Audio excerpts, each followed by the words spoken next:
반갑습니다. 반갑습니다. 네. 날 덥죠? 그래서 비가 너무 많이 와가지고 피해 입은 곳이 많아서 조금 더운 것이 나은 것 같아요. 그래서 빨리 복구가 돼서 일상생활로 돌아오기를 염원드립니다.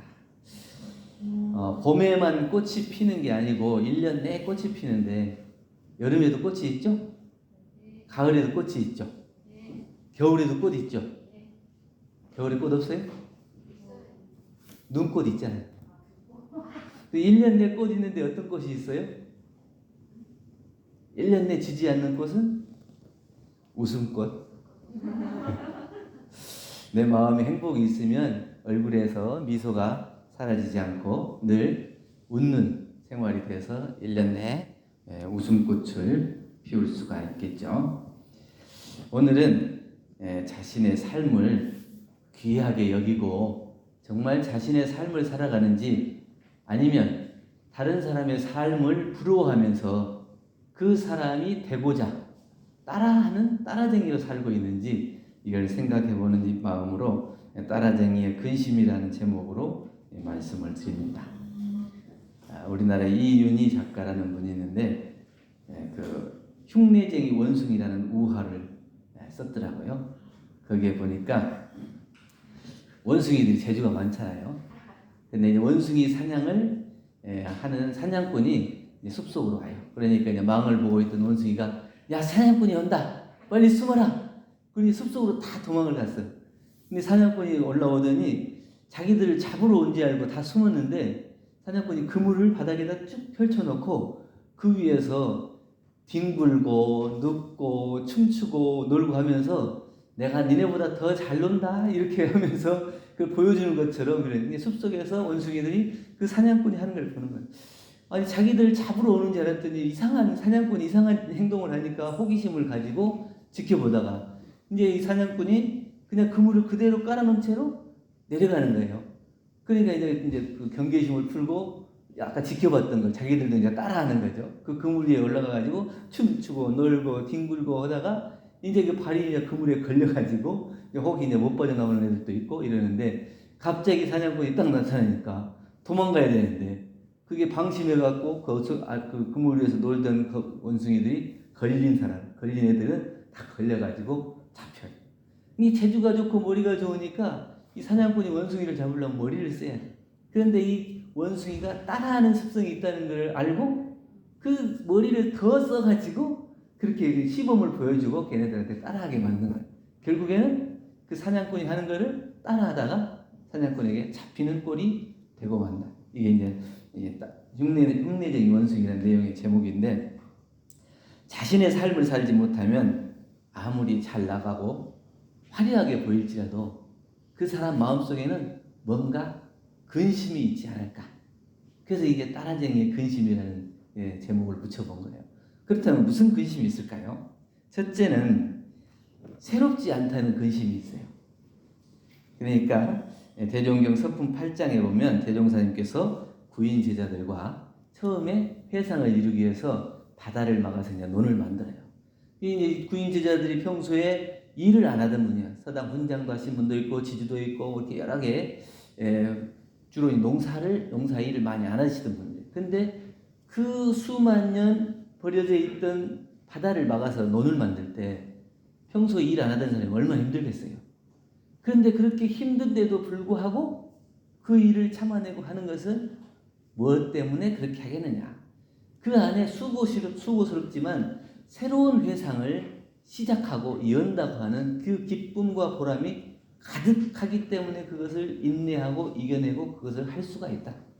만약에 다른 사람이 먼저 이루는 일을 그래서 따라해라 그러면 별로 재미가 없을 거다.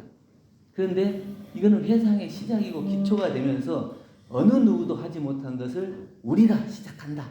이런 긍지와 보람이 있기 때문에 그 일을 한다고 하는 거예요. 그래서 내가 고생을 하고 창립을 하여 남의 시조가 되는 것이 의미 깊은 일이다. 이 뜻을 깊이 알기 때문에 어렵지만 그 일을 한다. 이렇게 말씀을 해주셨습니다.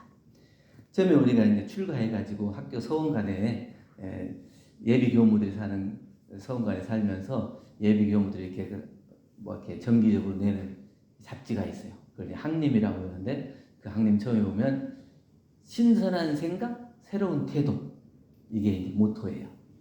신선한 생각과 새로운 태도, 남들이 하지 않은 생각을 하고 남들이 하지 못한 일을 우리가 해보자, 이런 거거든요. 남들이 다 한 일을 우리가 따라하는 것보다는 이 신선한 생각으로, 젊은 생각으로 다른 사람이 하지 못했던 것, 또 꼭 필요한 일, 그런 일을 우리가 할 수 있으면 좋겠다 하는 거예요. 그는 그 삶의 주인이 되고 또 그 삶의 역할을 할 수 있는 당당한 주인이 되는 거예요. 그래서 이 신선한 생각과 새로운 태도를 가지고 일해보자 하는 것이 들어있는데, 예전에 이제 아메리카 대륙을 발견했던 콜럼버스가 잘 발견해가지고 사람들에게 이제 파티를 열어요. 많은 사람들이 다 축하해요. 새로운 대륙을 발견했다. 그리고 그냥 다 축하해요. 그런데 그 파티에서 이제 귀족들이 이 콜럼버스를 약간 우습게 보는 거예요. 이 사람은 별로 그렇게 귀족도 아니고 그렇게 뛰어나게 훌륭한 사람도 아닌데 저런 사람이 새로운 대륙을 뭐 발견했다고 이렇게 다 사람들이 칭송하고 다 이 파티를 열 정도로, 그러니까 좀 기꺼운 생각이 들었는가 봐. 그거 누구라도 할 수 있는 일 아니야? 이렇게 하고 이제 비꼬는 말로 이렇게 얘기하는 거예요. 그러니까 이제 콜럼버스가 그 계란을 주면서 이걸 세울 수 있겠어? 그러니까 그 사람들이 이거 한번 세우면 세우겠지, 그러고 그걸 어떻게 하고 세워보려고 낑낑대고 한참을 하는데도 못 세우는 거예요. 이거 계란을 어떻게 세우냐, 이거 날계란을 세울 수가 없는 거다. 그러니까 콜럼버스가 딱 봤더니 계란 한쪽을 깨가지고 세우는 거예요. 그럼 깨가지고 세우는 거 누가 못하냐? 이거 그 생각을 할 수가 있냐? 그러니까 누구든지 할 수 없는 일, 이것은 누구도 발견하지 못한 거지만 새로운 시도를 한다는 것은 그만큼 힘들고 어려운 일이지만 누구도 할 수 없는 일이다. 이건 내가 깨서 세운다고 하는 것을 감히 생각을 했겠냐? 근데 깨서 세울 수 있는 것은 방법도 있는데 그것을 하지 않았기 때문에 깨서 세우는 것은 내가 최초가 되는 것이죠. 그러니까 그 사람들이 콜럼버스를 무시하던 그 마음이 사라지고 부끄러워서 자리를 떴다고 하는데, 우리가 그랬다는, 새롭다고 하는 것은 남들이 가지 않는 길을 가는 거예요. 그리고 그렇기 때문에 어려움이 많지만 다른 사람과 비교하지 않아도 돼. 그리고 얽매이지 않아도 돼. 다른 사람이 이렇게 했던데 너는 왜 이렇게, 이런 시비에 얽매이지 않을 수가 있어요. 그는 자기만의 길을 개척하고 자기가 만드는 새로운 것이기 때문에 최초예요. 최초가 되면 다른 것과 비교할 수 없기 때문에 자유로움이 있어요. 또 얽매이지 않아도 되고, 그래서 내가 생각한 대로 그 길을 갈 수 있는 그런 길이 돼요. 그렇지만 따라하는 사람은 항상 처음에 한 사람이 있기 때문에 비교가 돼요. 그 사람은 이렇게 하더라, 그 사람은 이렇게 잘하더라, 너는 이것밖에 안 된다. 이건 늘 비교가 돼요. 그리고 자유롭지 못하기 때문에 자기의 색을 마음껏 드러낼 수가 없어요. 자기가 하고 싶어도 그 먼저 해놨던 것들이 있기 때문에 마음만 있지 그것을 바꾸려고 하는 시도를 못해요.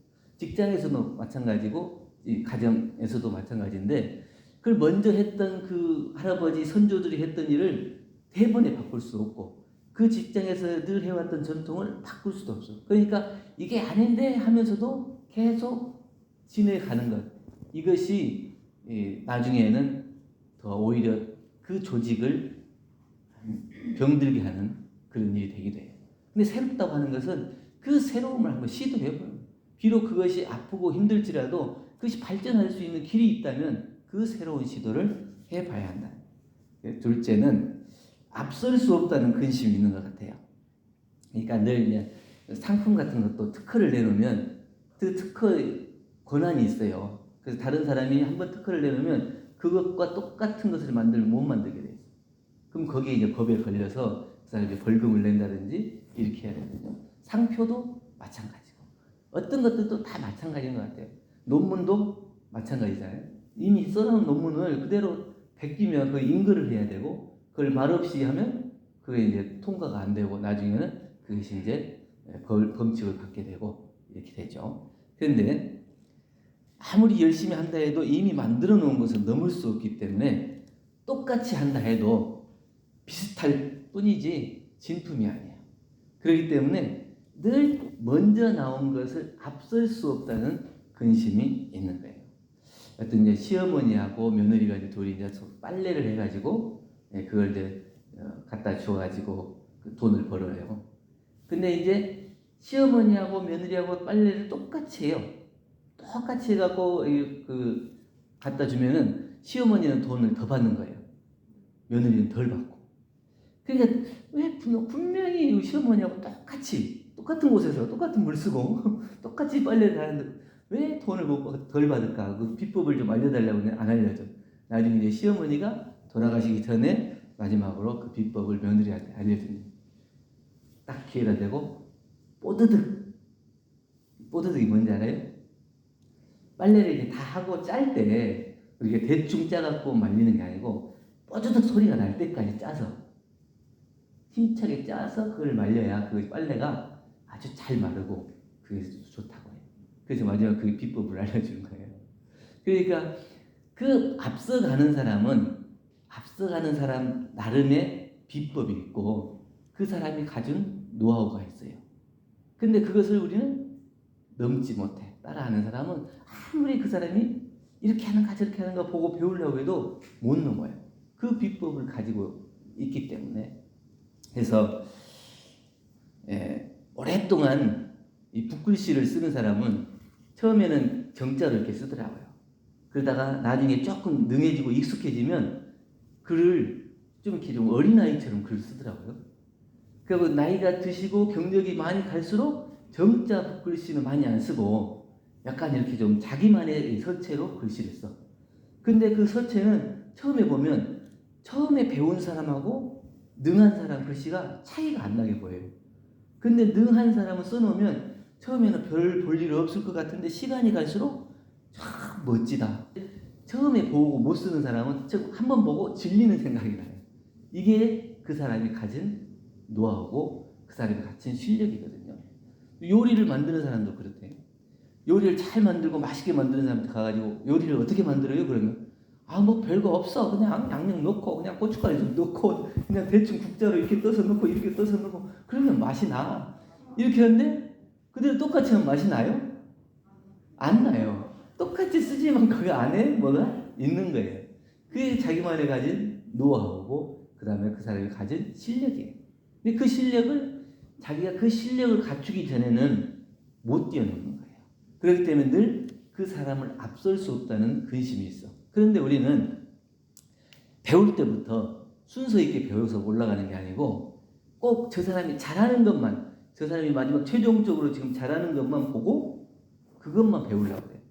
기초부터 알려주면 막 조급증이 나고 언제 내가 이걸 배우냐, 빨리 배워서 돈 벌고 싶고 막 이런다. 그래서 그 사람이 그냥 엑기스, 노하우, 기술만 딱 배우려고 그러는데 그것은 알려주어도 그 사람이 맛을 못 내요. 아무리 내가 일생을 배우고 익힌 그 노하우라 해도 엑기스라고 알려줬는데도 그 비법을 가지고도 그 맛을 못 내요. 그건 뭐냐면 자기가 그것을 오랫동안 익히고 연마하고 또 요리를 해보면서 습득된 그 맛이 나오는 것이지 그 비법만 가지고 되는 게 아니에요. 우리가 이제 부처님이 행하시는 것도 마찬가지예요. 부처님은 모든 것을 다 알고 다 능하시기 때문에 또 그 중생들을 보고 그 사람의 특성에 맞춰서 제도의 방편을 베풀어요. 이 사람에게 필요한 것은 이거고 이 사람에게 필요한 건 이거다. 그래서 그때 맞춰서 실력이 있는 사람은 실력이 있게 또 실력이 없는 사람은 실력이 없는 것처럼 거기에 맞춰서 제도를 하시는데 그 부처님의 방편을 잘 모르고 부처님이 하셨으니까 나도 똑같이 하면 부처님과 같은 제도와 방편이 되는 거야. 이렇게 하면 그것은 안 된다.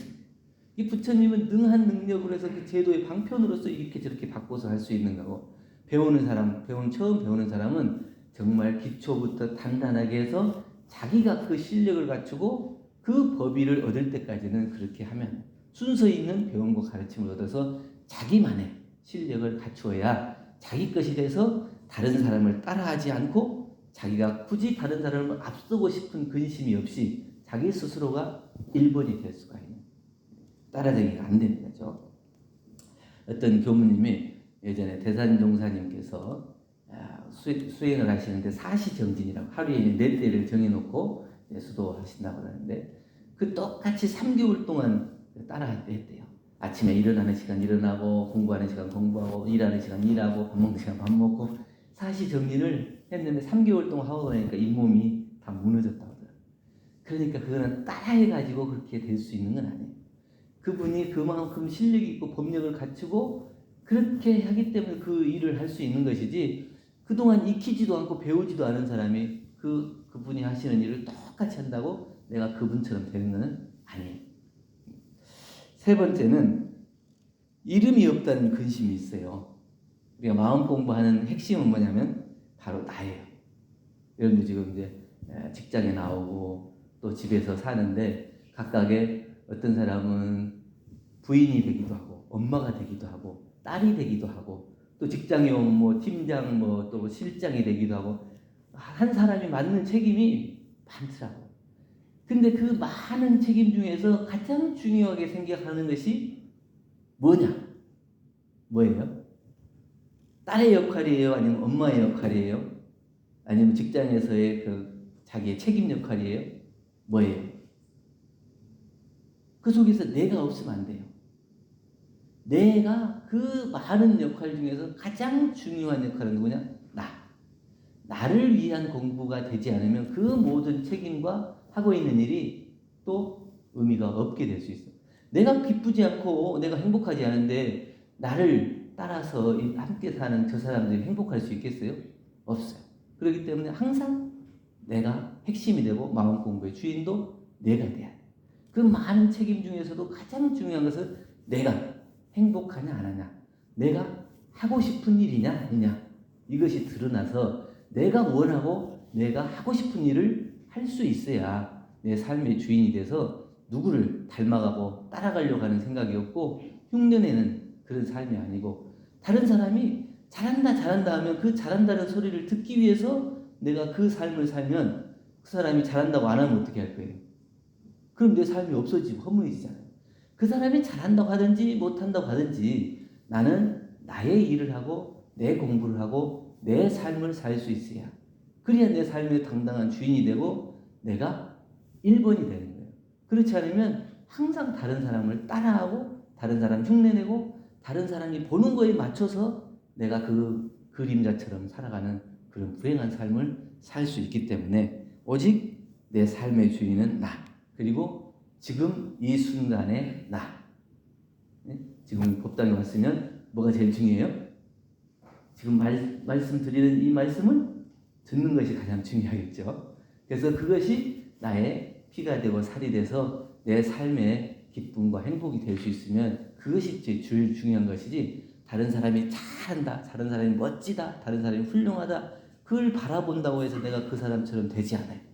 내가 그 사람처럼 되기 위해서는 내가 가지고 있는 내 삶의 주인이 되고 내가 원하고 하고 싶은 것을 하고 또 그만큼의 실력을 키워나가면 그 사이에 내가 다른 사람이 본받고 배우고 싶은 그 삶의 주체 주인이 이미 되어 있을 수 있다는 겁니다. 그렇기 때문에 따라쟁이로서 다른 사람을 흉내내는 근심으로 살아가지 말고 내 삶의 주인으로 당당하게 살아갈 수 있기를 간절히 염원드리고, 더운 여름에 각각 마음에 피서를 하시고 또 마음속에 행복한 즐거움을 가득 만드는 여름을 만들어 주시길 바랍니다. 감사합니다.